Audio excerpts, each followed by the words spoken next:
I may live 1,459 miles from Lincoln Financial Field, but what I lack in proximity, I make up for in film study, and each and every week, I'll be bringing you in-depth film breakdowns from the Sooner State. Welcome to On the Shane, I guess we call it today. I am your host, Shane Haff. You can follow me on Twitter at ShaneHaffNFL. I am not joined by my illustrious colleague, Johnny Page. Our schedules just did not mesh for recording this week.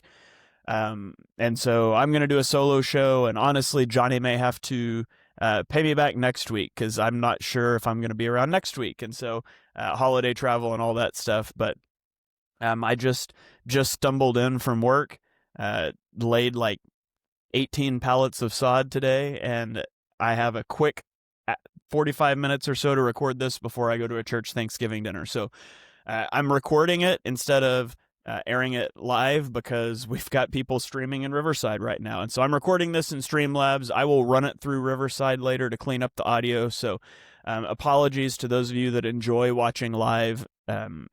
Sorry, that just didn't work out this week, but we're doing the best we can and wanted to make sure we get you guys something. And so I'm going to dive into the Eagles' victory over the Lions. I'm going to get into the All-22.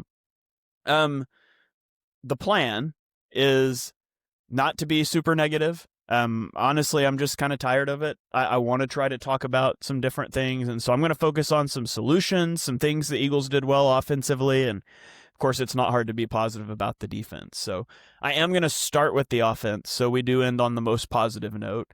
And because Johnny's not here and I can do what I want, I'm going to give you 4 points on offense. So Johnny wouldn't let me talk about offense last week. No, that's not necessarily true. He actually made me talk about it more than I wanted to, but I'm going to give you 4 points. There were 4 things I really wanted to talk about. And so let's go ahead and dive in here. And hopefully this layout works well for everybody. You should be able to see everything. The first thing I want to talk about is how the Eagles are utilizing play action. And so I tweeted out after the Packers game that the Eagles ran jumbo personnel. So I'm calling jumbo when you have a 6th offensive lineman. So like 11 jumbo would be 6 offensive line, 1 running back, 1 tight end. And so you'd only have 2 receivers. So that's how I've always designated it.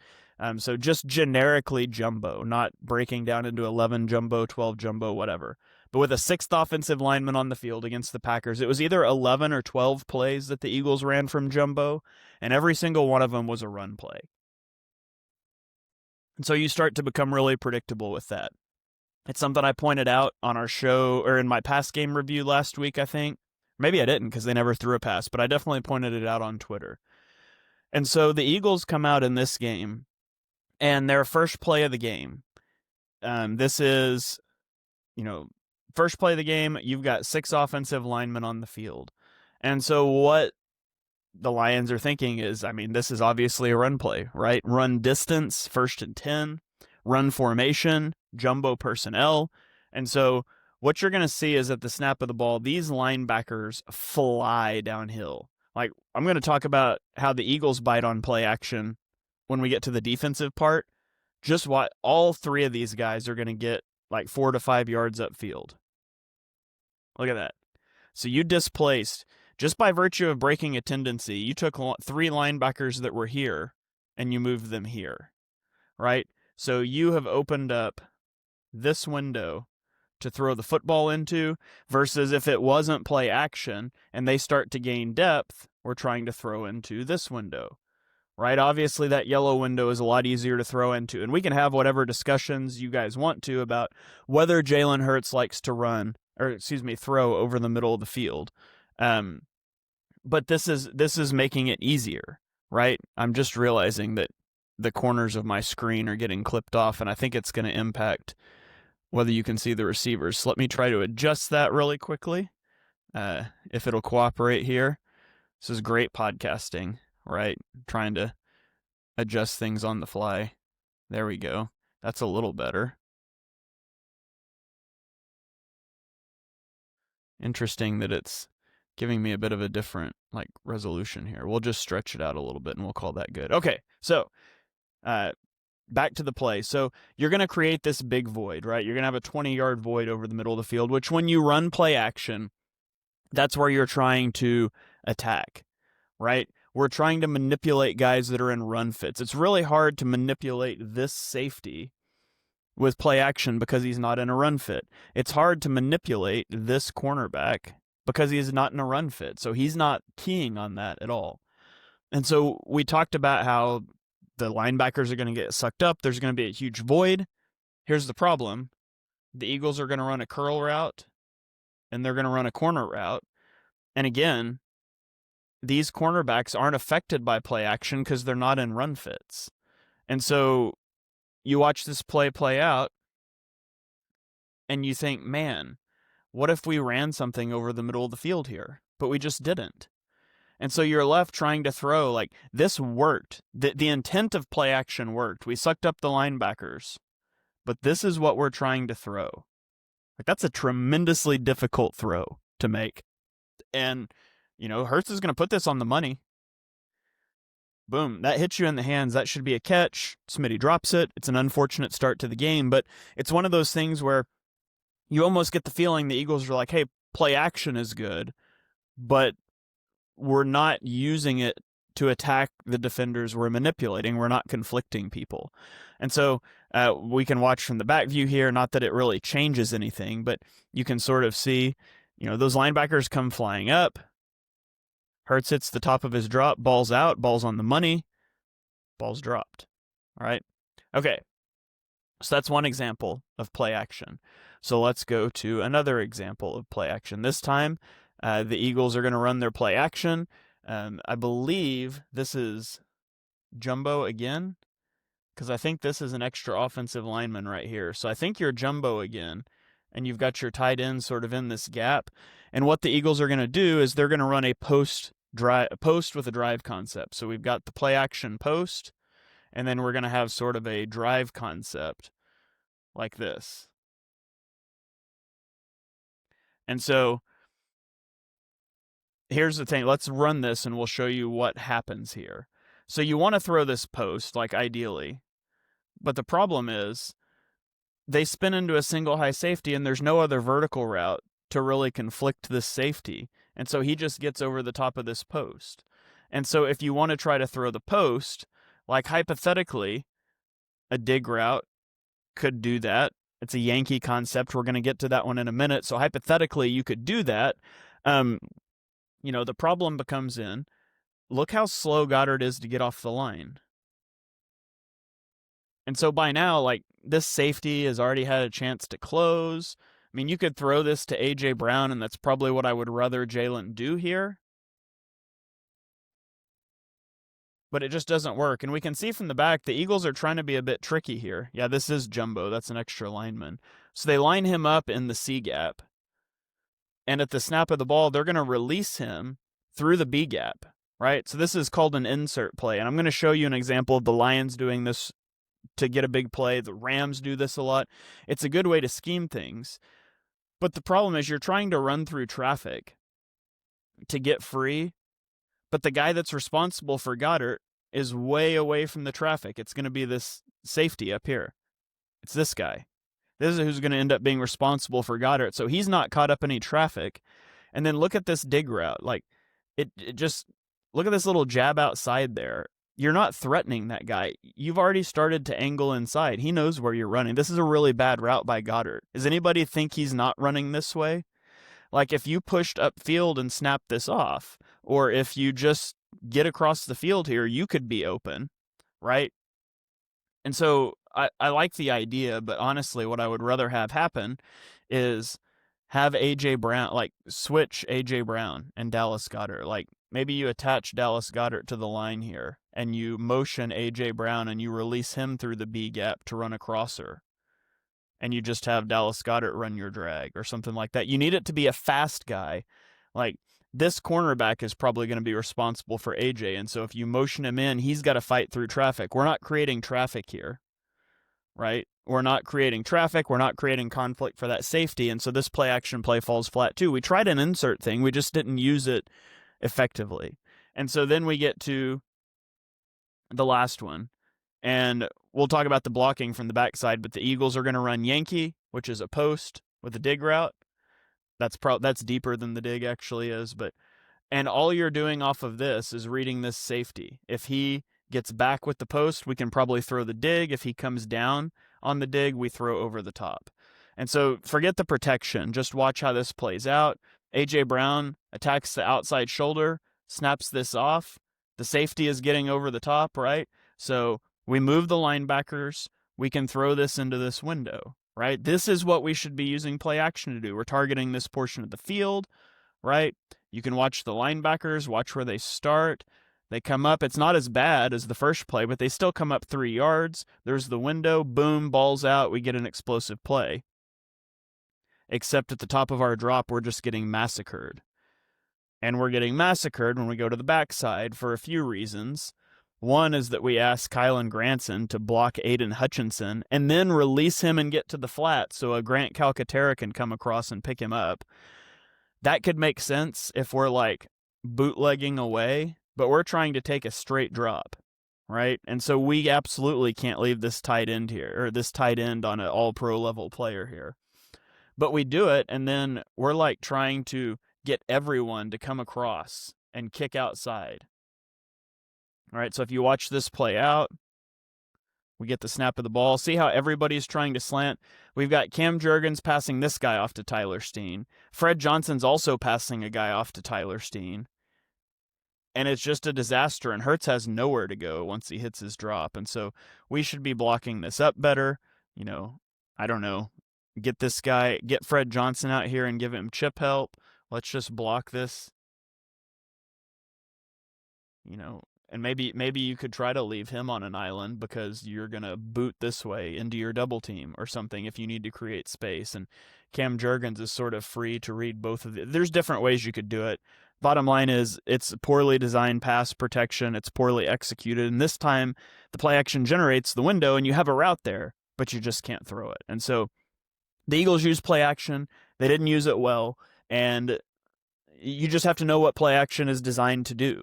And in the first one, we don't attack the guys we're manipulating. In the second one, we don't manipulate the defender we want to throw at. And then in the third one, we do those things, but the blocking just makes it not work before we even start. So that's how the Eagles use play action and some things they could do to fix it. Now let's talk about empty. You guys know how much I love empty. It's a cheat code. It forces you to basically play off coverage to get light boxes. Here you're going to get a curl route at the bottom of the screen against off coverage. Curl routes against off coverage are good. Ball's out, even though A.J. Brown falls down, and tremendous catch after falling down, right? That's an easy play, assuming you don't slip and fall. And I'm going to speed through these because you guys have heard me sing the praises of empty for a long time. But this time, you know, look at this box count, right? We have 4 linemen. So we've got 4 linemen, and then we've got guys that are paired up, right? This is essentially a 4-man box with 2 high safeties. And so you just run into it, right? And Hurts gets a conversion on a 3rd and 11. And that's just easy money. Like, if you're willing to run your quarterback like this out of empty, it forces teams to play coverage that is very easy for you to throw against. And so I think the Eagles went up to running empty 8 times in this game, I think, and I think they should even continue to increase that number. Here you're going to get a speed out to the bottom of the screen to Jahan Dotson. I think that was that no, that was A.J. Brown. He gets Jahan Dotson later on one of those. It's an easy free release throw, right? There's no, you're putting tremendous stress on the defense just by spreading it out. Here, we're going to get a one-on-one shot to A.J. Brown deep. Like, that's the dream. The safety isn't helping on A.J. Brown. Like, we will take this look and throw it any day of the week, especially 3rd and 15, right? The problem here is A.J. pulls up and doesn't finish the route, and I'm not going to get into that. I vented about it on Twitter. But that's the look that you want to get. You want to get A.J. Brown running one-on-one. You want to get Devontae Smith running one-on-one. You want to get Jalen Hurts running. It just causes so much stress for the defense. When you can attack downfield, you can hit speed outs, you can run. Here's going to be another run, a 3rd and 6 conversion. right? And you can see this time they have only one high safety, so it's a 5-man box. But still, you got 5 blockers. And even though Juergens misses his guy, you still get the first down. We can see from the back view, I just don't think Juergens is moving right? He just gets jumped around. Hurts makes the guy miss, but running is a cheat code. You're going to get, this is the double move. It's the very next play to Saquon. You get Saquon on a linebacker. Hurts takes his drop looking at the safety. That's a touchdown with a better throw. And Hurts can hit those, and I think the wind probably plays a lot into that. I think also Hurts is on the move here because Jordan Mailata doesn't anchor against Aiden Hutchinson, so watch, he's not going to straight drop on the hash. He's running, throwing off of 1 foot with a little hop. So that's also not good for it. But if you look at the Eagles, what they did out of empty in this game, I tweeted the stats, but I think it was 8 plays that they ran out of empty. I should have had this pulled up. I meant to pull this up. It's been a long day, but I think it was 8 plays that they ran out of empty, and they had 2 runs on 3rd down that generated first downs. They threw a slant to AJ Brown that was a completion. So let me start over. 2 run plays that were first downs, both converted 3rd downs, 11 and 12-yard runs. They had 6 pass plays and went 2 of 6 for 21 yards. Okay? So you had the speed out, you had the curl. However, of the 4 incompletes, 1 was a slant route that hit A.J. Brown in the hands. Should have been caught.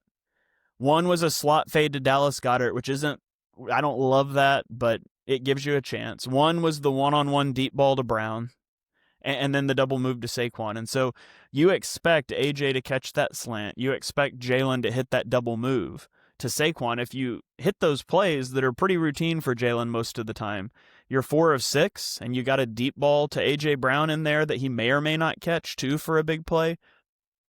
I think it's a good step to get to 8 snaps and empty. I want to continue building that out. So I love the Eagles in empty. I think it's something they should go to more, as you guys well know. And so let's get into curl routes. I want to talk about the good and the bad of curl routes. So the Eagles are running a tremendous amount of curl routes. First, let's start there. Eagles Eric put this out, talking about the hitch route rate and the total number of routes people run. So you can see at the top left, the Eagles far and away run the highest percentage of hitch routes in the NFL right now. And there can be good things about hitch routes, and we'll get into those, but there can be bad things too. And Dennis Selman followed that up and said the highest rate of hitch routes run by all NFL players with 200-plus routes run this year. So there's 109 players that qualify. Dallas Goedert is first, Jahan Dotson is second, Devontae Smith is fifth, and A.J. Brown is 18th. So the Eagles have number 1, number 2, number 5, and number 18 in hitch route rate. And so it's becoming very, very predictable that it's what they do. And by the way, number 3 and number 4 are Travis Kelce and Zach Ertz. And most of their hitch routes, honestly, are probably stick routes, which are more option route type things. And so I don't even think those truly qualify as hitch routes. So the Eagles, you could argue, probably have the top 3 hitch route runners in the NFL right now. And so they can work. And here's an example of it working. You've seen this play. I already showed it to you, but it's the empty. When you get a guy giving you space, giving you cushion, like A.J. Brown's getting at the bottom of the screen here, you can run these hitch routes, these curl routes, because they're having to turn their hips and run, and all of a sudden you stop, and the ball's on you. And if you don't fall down, that's an easy catch, right? And so you can do that, and that's a good play. Here's where it's a bad play. Hitch routes are really not good against press coverage. And the reason it's not good against press coverage is because the cornerback is going to be engaged with you, and so he's not giving ground to turn and run. And then when he sees you move, he's got to plant himself and then drive downfield to cover the gap, right? If we go back to this first one, even if this guy instantly sees and processes that Brown's throttling down, which there's a delay in being able to process that and do it. But even if he instantly processes that, he's 5 yards away. So he has to process it instantly and then make up 5 yards of ground. right? When we're doing it against press coverage, look at the top of the screen here. We're engaged when Devontae Smith tries to stop, and because we're engaged, you get that that tactile feedback. I'm engaged with you, and I feel you stop quicker than I can see you stop. So I'm processing it quicker, and I'm right there with you, right? I can grab onto you and sort of hand fight to pull myself towards you, and I don't have to cover 5 yards, and so it results in a tremendously difficult tight window throw. And it's just a bad time to use them, and the Eagles are using them a lot. And they're also just their stock play on third down is curl routes to the sticks. We saw it so many times in this game. You get curl route. I think it's hard to tell what he's running. We get kind of this is more of a sit route, but same idea, curl route. And then this is my favorite part. This is 12 personnel. This is Kylan Granson. Kylan Granson is aligned a good 3 yards off the line of scrimmage when he only has to be 1 yard off because he's not used to lining up out wide. And they're going to run a double move to him, to our tight end 3. And so you've got curl routes to the sticks. It's not open because we're sitting on that. And Kylan Granson running a double move. That's the 3rd and 5 plan. It's just not a good plan. The Eagles are overly reliant on these. And then you get to the end of the game, and you'll be able to see this curl route a little better because it's at the bottom of the screen, but it's A.J. Brown, press coverage. He's better than this cornerback. It's just not a winning route against this. And so you see this. He's just sitting on that inside hip pocket. He knows, right? And we're just right there. And honestly, that's a really bad flag. It bails the Eagles out, but I watched that play a lot of times, and I'm not throwing a flag there, but if you told me I had to, I would probably throw it on Brown for the push-off. And so the Eagles way overly reliant on hitches and curl routes. And it's not that they're not good. It's that they're situationally good, but the Eagles are running them in all situations. And I know people have put out online, I think Nate Tice talked about how it's up this year, but they've always been near the top of the league in hitch routes. And you can be when teams are playing you certain ways. And the Eagles have used them well in the past, but they're not using them well this year. And it feels like another one of those things, kind of like play action, where the coaching staff is like, hey, I know this is good, but I don't know why. And so, again, it's not radical shifts in the offense. It's just dialing these things in better situationally and making small adjustments, I think, that can make a big difference. And so my last point I want to talk about on offense is just miscellaneous other things that I liked that didn't really fit in anywhere. And so the first one is going jumbo and running a misdirection toss. So the Eagles have a new way they like to go jumbo. They were going 5-0 linemen, and then the 6th guy is out here, and Dallas Goedert would be off the line in here. That's something they did several times this game. This is the first time. If you look at this formation, you would assume the Eagles are running to the right. That's where the 6th lineman is. It's where the tight end is. It's where a condensed receiver is. And Jalen Hurts is going to turn like he's looking that way, right? Usually, the foot that steps back, if you're going to run to the right, the left foot would step back so you can toss while turning, right? And so you get Hurts stepping back with the left foot. You get the left guard pulling to the right. The linebackers watch him flow because of how Hurts is moving, because of how Dickerson's moving. Problem is Saquon's going the other way. And he's going to outrun that guy, right? Saquon can outrun an edge that's getting upfield, so we just leave him unblocked and get to the second level. It's a really cool design. Now you need something built off of that. You need a play action built off of that, some other things, because the Eagles came back to this later in the game, and the Lions were ready for it, and it went for a loss. And so you got to have different change-ups off of it. But I really liked that one. This is another play that I liked. I thought the route combinations were good. The Eagles are going to run double post. And a lot of times with double post, we're just reading this safety, but the assumption is he will go with the first post, so we're really trying to throw this other post over the top. So we get double post, and then we get a drive concept. And so, it's nice because if, for whatever reason, if the double post doesn't work, we can high-low linebackers. If it's man coverage, we've got a drag route running away. And I just want you to see that this play doesn't work, but the Lions do a tremendous job passing this off. And so look at the conflict. Watch number 23 right here. He sees this coming, right? And he's pointing out right now to the safety. He's saying, "Hey, you take this guy, and I'll pick up the post." And they communicate this phenomenally. That's just such good secondary play. Now, one thing I think you could do to make it a little better is maybe instead of running it out of 12 personnel, pretend that Kylan Granson's not here, right, and get Jahan Dotson out wider to run this dig route.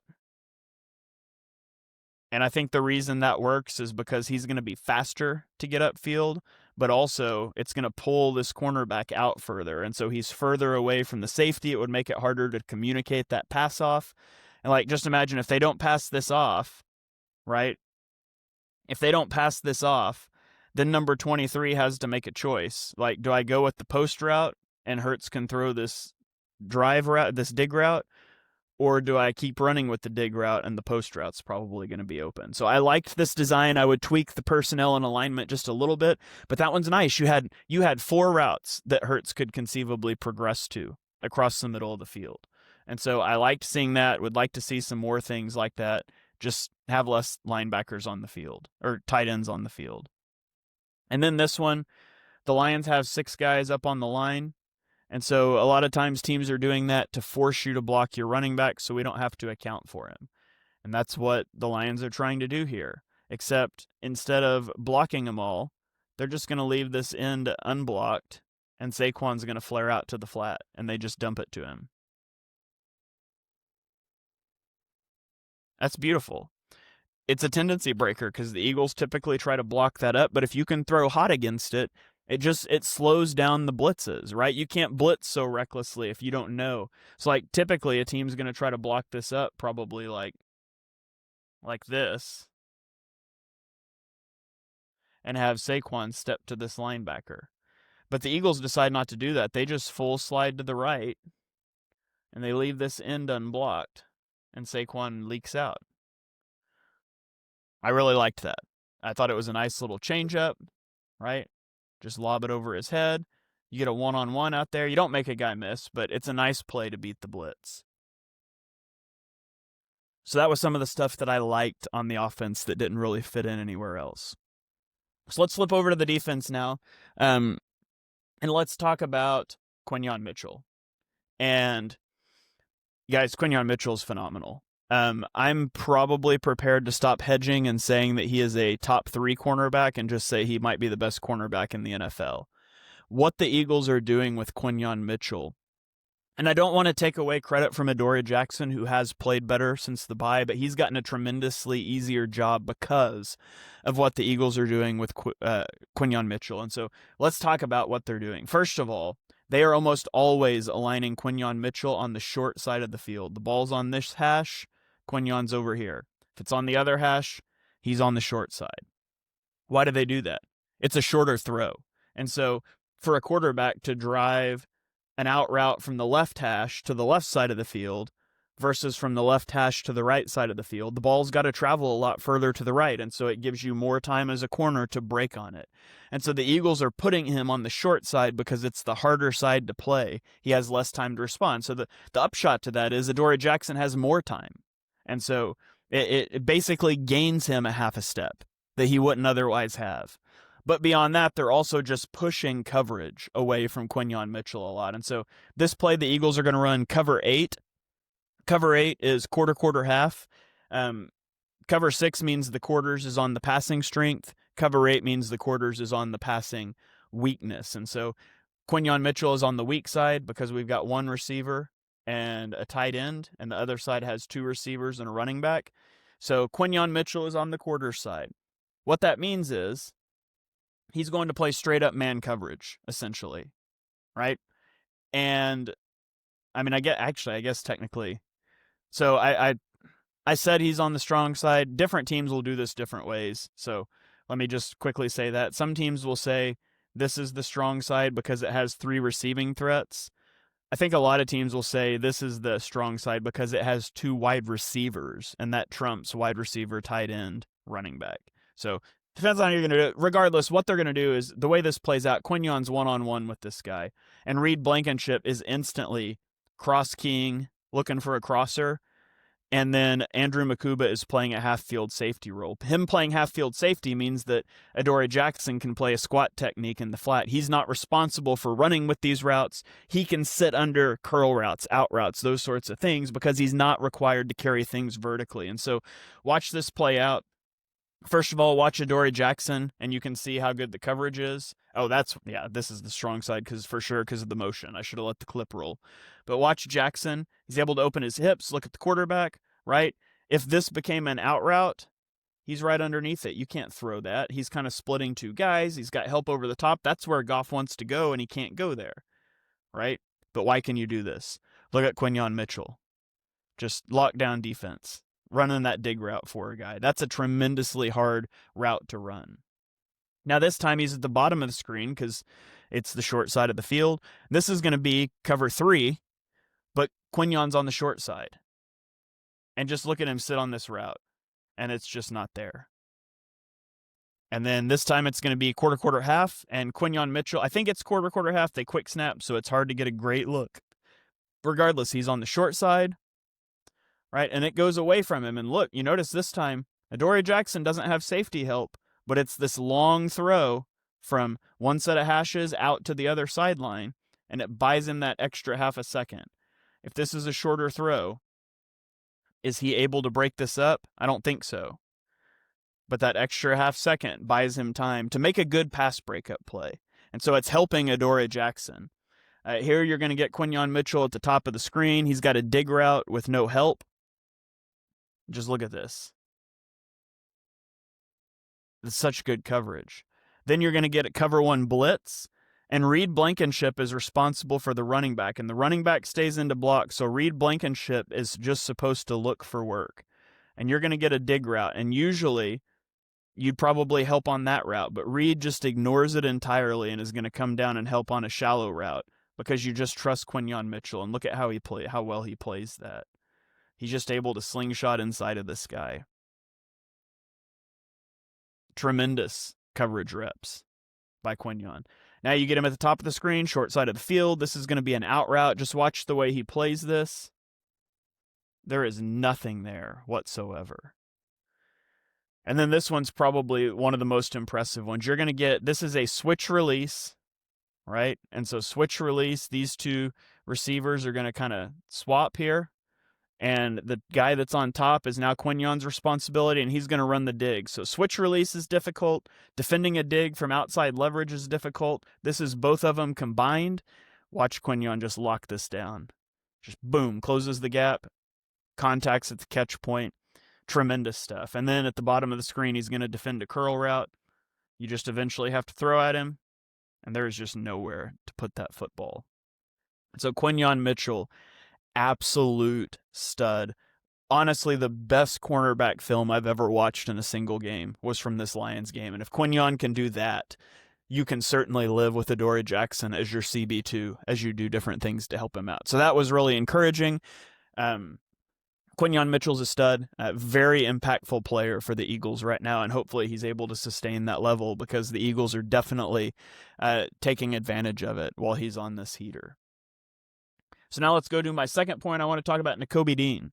I said that Nico Dean played the best game of his career on the post-game show. He had some really good reps. I might walk that back a little bit because he had a couple reps in coverage that weren't great, but overall still a really good game by Nico Dean. Here on a 1st and 10, the Giants are going to run play action, and he's going to get manipulated by that. So if you watch him, he starts at the 30-yard line, and he's going to come up field. And it's not that he comes up field 2 yards, right?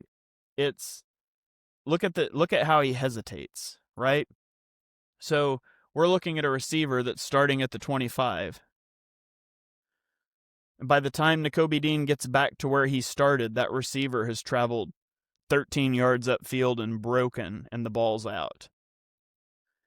So you would like to read play action better, and it's not just him. Watch Reed Blankenship. Reed Blankenship really bites on this, and there's nobody there to help Adoree Jackson on the dig.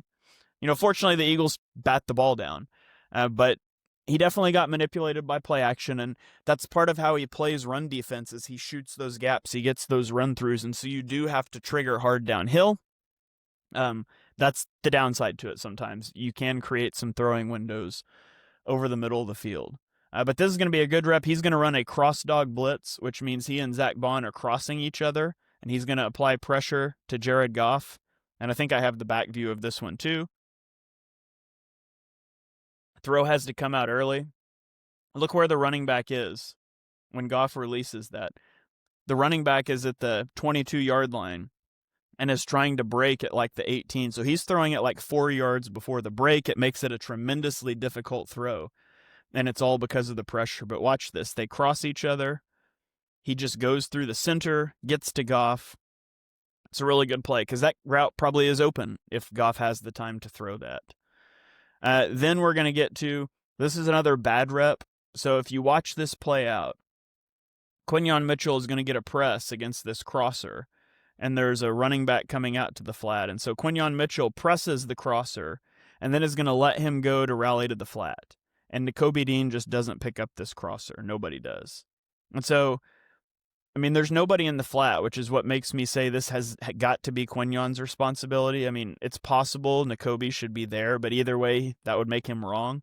But it looks like Quinyon's releasing this guy to Nico Dean. It could also be Andrew Makuba. I mean, I don't know for sure. I'm not gonna try to super break this down, but it looks to me like Nico Dean doesn't pick up the crosser here, and it results in a big play. And so there's some lapses in zone coverage. Where there aren't lapses, he had some really good plays in man coverage, and this is one of them. He's one-on-one with Jahmyr Gibbs, who's an incredible route runner, a lot of speed, and he carries him up the sideline. That was a really good play. This is another good one. He's going to pick up a crosser from Jamison Williams, who's very fast. He just sees, like, oh, he's coming. He's the only guy coming this way, and he picks it up and runs under it. I mean, this is a touchdown if Nico Dean's not there, right? There's nobody over there. And so he had some good plays, especially right there in sequence in the late fourth quarter. And then he's going to blitz on the next play, and he just kills the running back. Boom. Knocks him back into Goff, gets the sack. It's great stuff there. I show this one from the back view too. Just watch the way he rushes. He times this snap count up perfectly. Like, watch the offensive line when they move. He's already downhill full speed. Just right through the running back's chest. Boom. Takes Goff down. And so Nico Dean, I thought, I still think you want to be playing him. I do think that there's some instances that I would still take him off the field for Campbell in obvious passing situations, unless I want to blitz Nico Dean because he's very good at that. But in straight up coverage, I still prefer Campbell. But overall, Dean's earned his spot, and Campbell's not going to play a lot the rest of this year, barring injury, and it's because of how good Nico Dean is playing, not because of bad play from Jahad Campbell. And it's a great problem to have. I hate it for Campbell, but I was definitely wrong on they should keep playing Campbell. I would do some sort of a rotation and make him your pass coverage specialist, but Nico Dean played really well in this game with the exception of a few coverage lapses that I don't think Campbell would make. And I'd like to see Nico clean up. I'd like to see Campbell continue to get some reps, but Nico Dean's playing really well right now. And then I want to talk about the last thing on defense. I want to show a play that was just really good that the Lions ran. So I showed you on the play action when the Eagles do an insert play where they run Goddard through the B gap. Well, this is going to be the Lions running a receiver, which is a key difference, through the C gap. And so you can see, we'll see it better from the back view, but it's this guy right here. They're going to motion snap him through the C gap on a crossing route, and just look how wide open he gets. That's easy money. Now, this is how you use play action, right? Because you insert him through the line, and you see, first of all, Cooper DeJean collides with Zach Bond. Boom. We've created separation.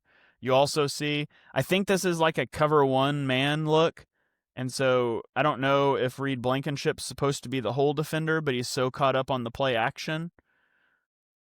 Like, I don't know if that's what's happening here. The Eagles rush 5, though. And so maybe it's straight up cover one blitz. but I don't know who Reed's responsible for. Anyways, I don't really know exactly what's going on this play, other than it creates traffic, which is what we're trying to do. But we're creating traffic for a cornerback that's right here that has to run through it all, whereas the Eagles tried to do it to create traffic for a safety that can just easily get over the top of it. And so we'll show it from the back view again. Just watch at the right of the screen here. You can watch number 33, Cooper DeJean. You're going to snap this through the C gap. Boom, he's going to collide with Zach Bond, and it creates all the space in the world for an easy throw. So I point that out, one, as a counterpoint to what I showed about how the Eagles were running play action and how they could use that insert play. But I also show it to show something the Eagles could be a bit vulnerable to, that they might need to clean up, because the Lions do this, the Rams do this. The odds of you facing one of those teams again this season in the playoffs is pretty high, and so it's something that, A, you should clean up a little bit, and B, while you're at it, you could clean up the way the offense approaches it as well. So that's going to do it for this week's film show. Again, sorry that I had to do this one solo and that it wasn't live. Hopefully you guys still enjoy it. There's going to be, all kinds of content on the Eagles Pinpull Network. There's all kinds of stuff in our Patreon. If you're not in the Patreon, I would really encourage you to check it out at patreon.com/Eagles Film Room. We have a $3, $5, and $7 a month tier. The $3 a month tier gets you access to our community Discord, where we chat all the time. Johnny, Eric, and I are all in there quite a bit. It also gets you access to Eric's game previews, which are written articles. And then the $5 a month tier adds on to that. It gets you my weekly All-22 pass game review. So I posted like a 40-minute video this week breaking down 20 pass plays. It's like what I do here, but it's more in depth. And so if you like this, that's a great companion to that. And then there's a $7 a month tier that adds on a Player of the Week spotlight, where Eric or I watches every single snap from a player you guys vote on and just talk about what we're seeing from them and kind of grade out their game. And it also adds Johnny's film preview of the upcoming opponent. So I think those things are all well worth you checking out. And we've got a free 1-week trial if you want to just join and check it out. Be a good time. You can catch this week's stuff and next week, because the game's on Friday, so we'll get an early start. You get Cowboys on Sunday and then Bears on Friday, so you could potentially get some extra episodes and things out of it. And of course, you get edited versions of this podcast with upgraded audio and things like that. So consider checking that out if you're so inclined. Otherwise, really appreciate your guys' support here on the public podcast feed on the YouTube. 5-star ratings and reviews really help. Always fun hanging out with you guys. Can't wait to do it again. Hopefully we're breaking down an Eagles dominant victory over the Dallas Cowboys next week. So I'll catch you then. Until then, go Birds.